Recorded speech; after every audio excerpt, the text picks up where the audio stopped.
Ito, sunod mga kababayan ako. Ito yung pinaka main topic natin. Maano kayo dito, maloka kayo dito, mga kababayan. Bakit? Ito po ay patungkol kay Boyeng Rimulya ng Ombudsman. Biruin yung mga kababayan, nakakaloka. Hinihinalang midnight appointees na 204 empleyado ng Office of the Ombudsman inutusang mag-apply muli sa kanilang posisyon or resign. Ang sabi ni Boyeng, ito, pakinggan ninyo mga kababayan. Inatasan ni Ombudsman Christine Boyeng Rimulya na muling mag-apply o maghain ng courtesy resignation ang 204 na employees ng Office of the Ombudsman. Ito ay matapos mapag-alaman nitong nakaraang Hulyo lamang sila pumasok sa opisina bilang mga bagong empleyado. Giit ni Rimulya, inihinalang midnight appointees ang mga ito o mga itinalaga o binigyan ng posisyon bago matapos ang termino ng dating namumuno. Patay. Sa kasong ito, bago magretiro ang dating ombudsman na si Samuel Martires sa pwesto. Ayon kay Ombudsman Rimulya, maraming salamat po kay Azinet Ulikia. Ayan, sa yung super chat. Ayan, maraming salamat po, Ma'am Azinet. 'Di ba? Kita ninyo mga kababayan, bago umalis si Samuel Martires, nagtanggap ng empleyadong 204. Ngayon, mga kababayan, bakit nga ba tumanggap si Samuel Martires ng ganyan kadaming empleyado? Para saan? Para saan? Para gawing espiya? Para saan? Para may taga-sumbong? Para may taga-kalikot? Di ba? Kita ninyo mga kababayan. Kasi ganito po yan mga kababayan. May karapatan po si Boyeng Rimulya na tanggalin itong ipinasok na 204 ka-empleyado ni Samuel Martires bago siya nag-resign. Kasi ganito po, ang ombudsman po, yan po kasi ang may hawak, no? Lahat ng sangkot sa korupsyon, yung mga malalaking manok, yung mga malalaking tao, no? Dito sa buong bansa. Kaya mahirap po mga kababayan na tumanggap ka ng empleyado or magpatrabaho ka ng empleyado nang wala kang tiwala. Kailangan yung tao mo ang ipasok mo. Mahirap kasi mga kababayan, di ba? Tama lahat ang pasabog ni Ma'am She Pebbles, hindi tinatantanan ni Martires, si Martires na yan. Kaya nga sa totoo lang mga kababayan, ang ombudsman kasi ang pinakamataas independent commission, no, sa ating or sangay ng gobyerno sa ating bansa.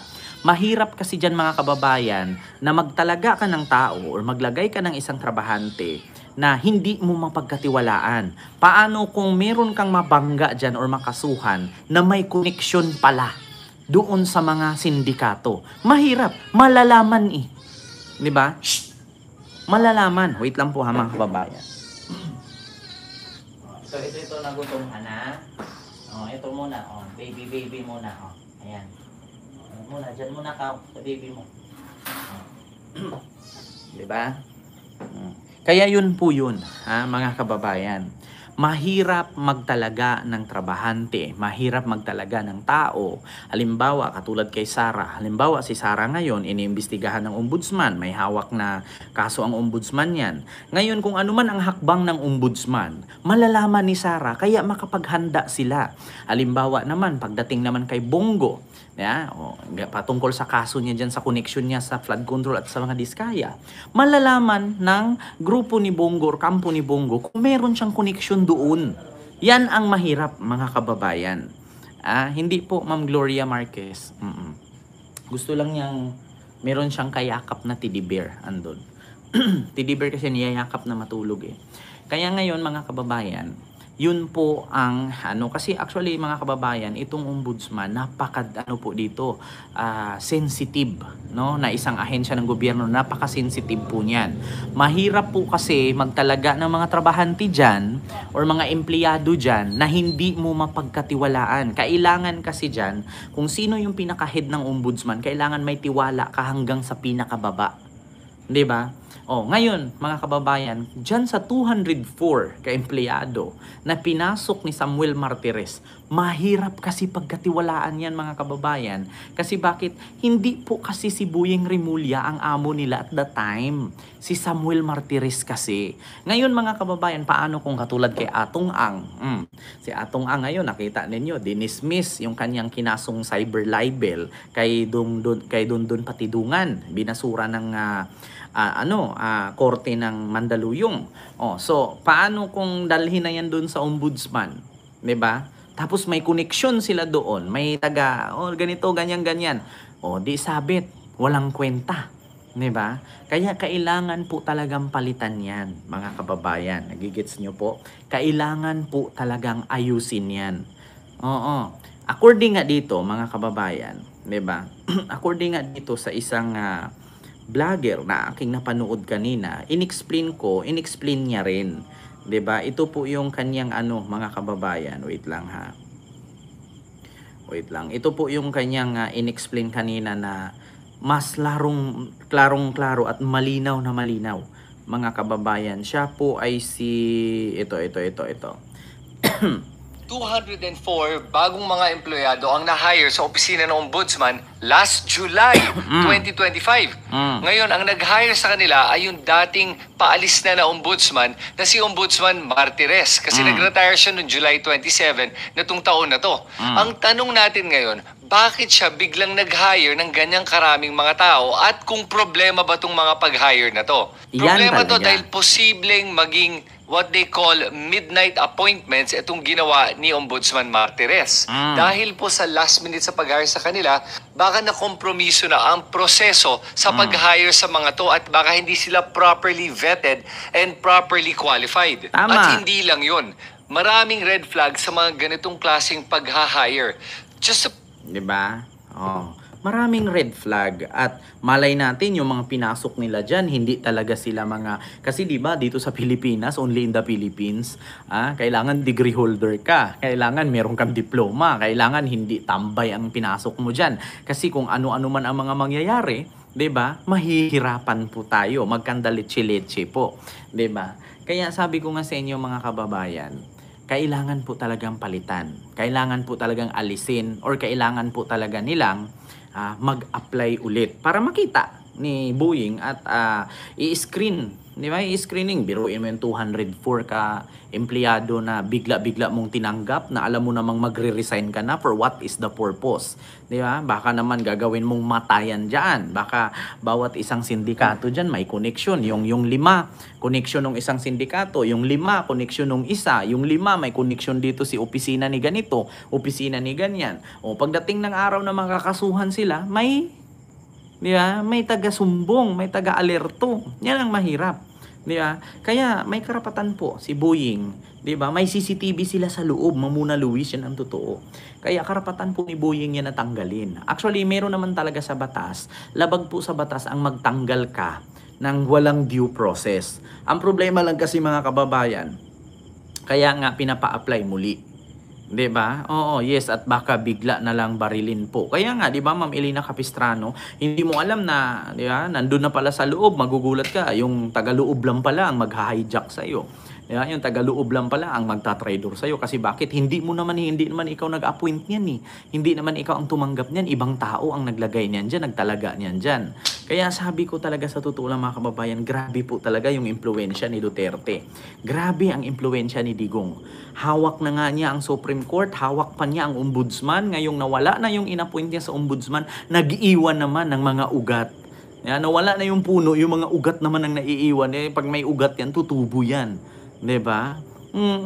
Grabe ang impluwensya ni Digong. Ganito sila kagarapal. Ganyan sila katakot.